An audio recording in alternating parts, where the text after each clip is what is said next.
I'm your host, and we'll be diving back into Star Wars. But more importantly, we'll be talking about Anakin and Luke Skywalker.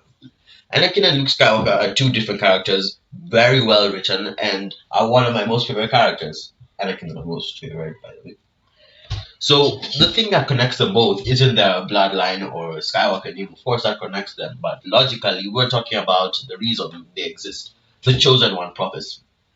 Most of you know the Chosen One prophecy to have existed in the prequels. Yes, when Anakin was first picked up by Qui-Gon Jinn, he sensed a strong connection to the Force with him. So he suggested to pick him up and take him to the council, and they thought he was the chosen one, which he was. But they didn't know how Anakin was meant to save the world. The Chosen One prophecy was an ancient Jedi legend that said the a powerful Jedi would restore balance to the Force, bringing balance to both sides of the Force. So, in order for that to happen, was eradication of the Sith and eradication of the Jedi. Of course, if the Jedi won the Clone Wars and destroyed all the Sith, including Dooku and Palpatine, there would not be any balance. It would be like a scale with a stone and a feather,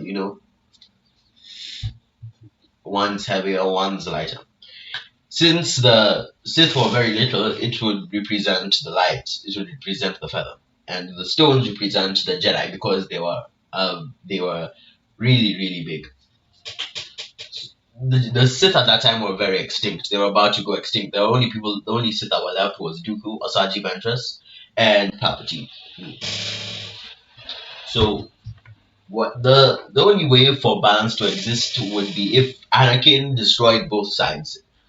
There would be a kind of balance. I have this theory that there was no intent for any sides of the Force. There were not meant to be any Jedi. There were not meant to be any Sith. It was just meant to be balance with the Force, peacefulness throughout the galaxy. Obviously, Anakin ended betraying the Jedi, which was a part of the prophecy, and he slaughtered them all, including the younglings. And in doing that, he brought balance to the Force. But there were little Jedi that were left. But eventually they die off, according to the sequels. So in those Luke's in that time, Anakin has a time. We have a time skip here. Anakin has two children, and he's now Darth Vader. He's gone under the teaching of Palpatine, and he's Darth Vader. So in order for Anakin to fully bring balance to the Force, there he's already brought half balance. There, there's a bit of a scale tipping.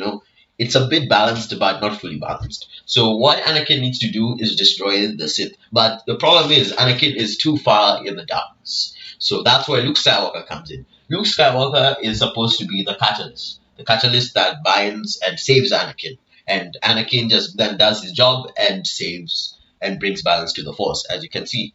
Luke Skywalker was meant to, make Anakin feel a bit bad, make Anakin feel horrid, make Anakin have sympathy, and bring out that little darkness, that little glimmer of light that was shining in him.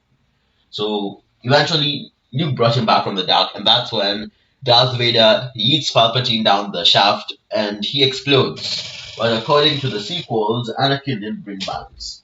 I'm not going to make a sequel rant, but the sequels clearly just don't happen, okay?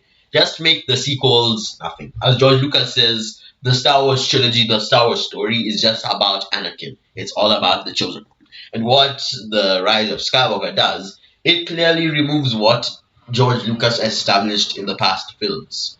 I mean, Palpatine died. There was nothing like clones or anything. There was nothing like that. He killed him and he brought balance to the Force. And what Disney did was just stupid and disrespectful.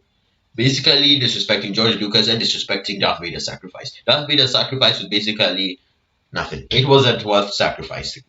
And they just bring Luke Skywalker out as a coward in The Last Jedi, and he dies in the same film. Those were one of the biggest problems with the sequels, but aside from that, we don't look at the sequels. There are no sequels in Bar Sing Se. Anyway, yeah, I hope you understand Luke Skywalker and Anakin now. You understand them both very perfect.